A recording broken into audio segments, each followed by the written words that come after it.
اسی طرح ایک اور اما عائشہ رضی اللہ عنہا حضور علیہ السلام کا بیان فرماتی ہیں، فرمایا کہ ایک دفعہ رات کو سوئی ہوئی تھی، فقط رسول اللہ صلی اللہ علیہ وسلم لیلۃ، کہ میں جو رات کو بیدار ہوئی اچانک دیکھتی ہوں کہ حضور علیہ السلام بستر مبارک پہ تشریف فرما نہیں ہے، فخرجت، تو فرماتے میں نکل پڑی حضور علیہ السلام کی تلاش میں، تلاش کرتے کرتے کرتے فاذا ہوا بالبقیع، فرمایا کہ میں جنت البقیع میں جا کر دیکھتی ہوں کہ حضور علیہ السلام جنت البقیع میں تشریف فرمایا۔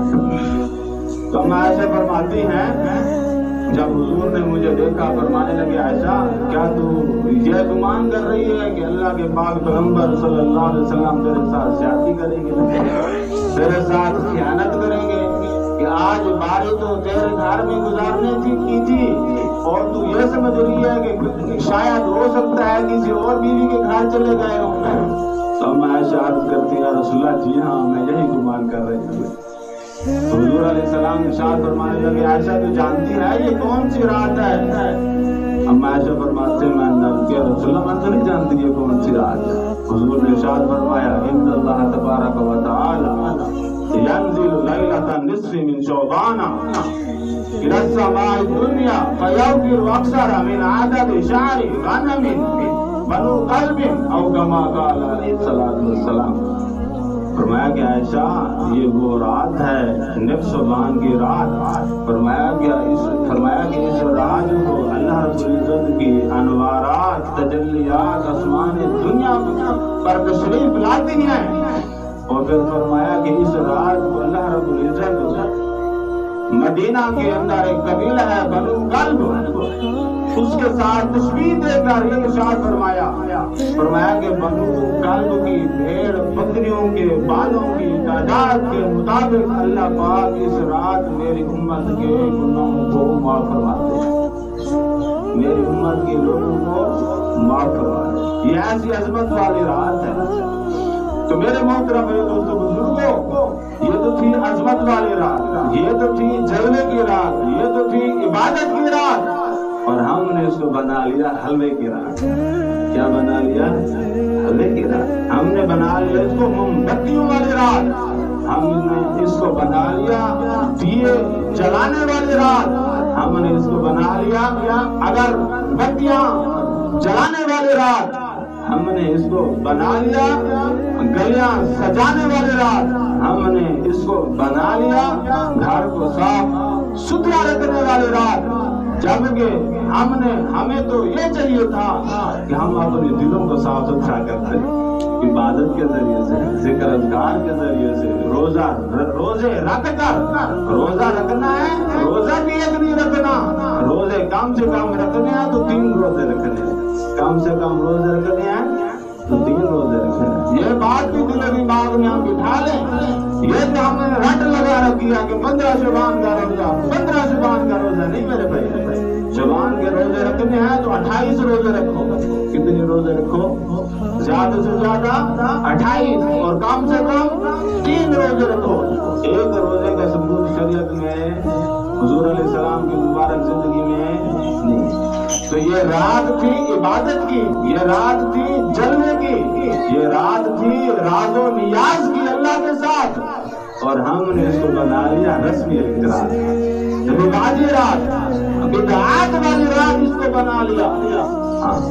تو میرے محترم دوستو،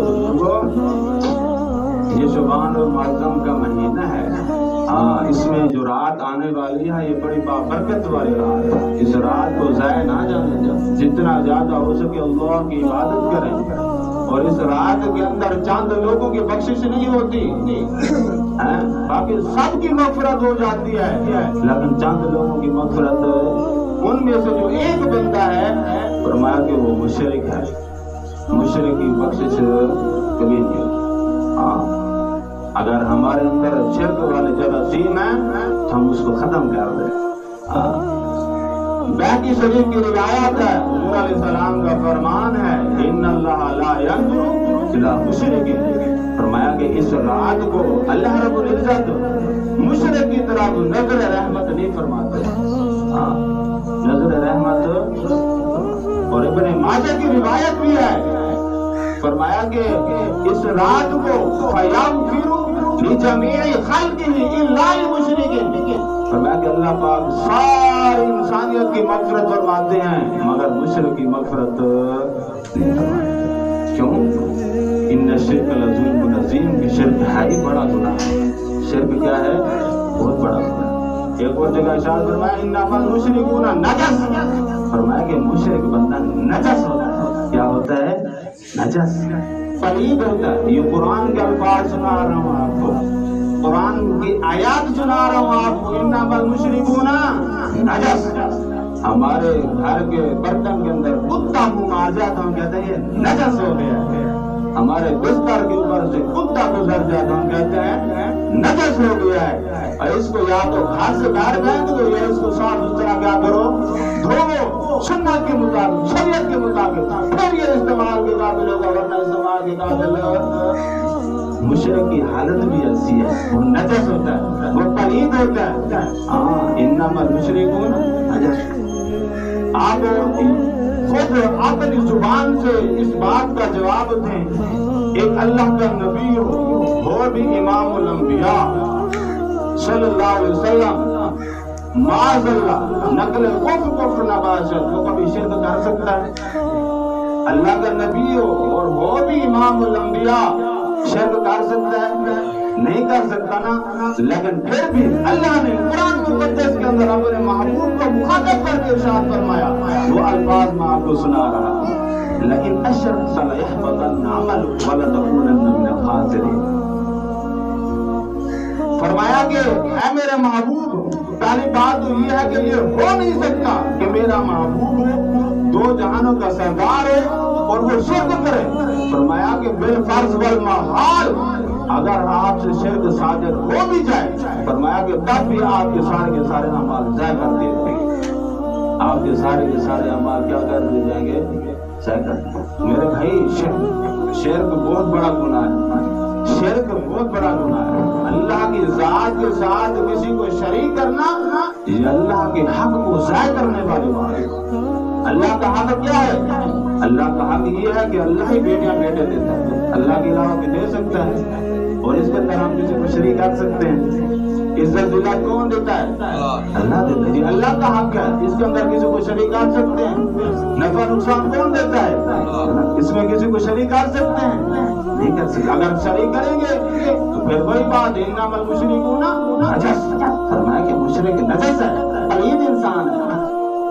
تو اللہ رب العزت ہم سب کو شرک والے گناہ سے محفوظ فرمائے۔ اگر ہم میں سے کسی کے اندر یہ جراثیم ہے تو ہم توبہ استغفار کریں کہ یہ شب برات بڑی عظمت والی رات ہے، عظمت والی رات ہونے کے باوجود فرمایا کہ ساری انسانیت کے اللہ مغفرت فرما دیں گے، لیکن مشرک کی مغفرت نہیں فرمائیں گے۔ اللہ پاک ہم سب کو اس شرک والے گناہ سے محفوظ فرمائیں۔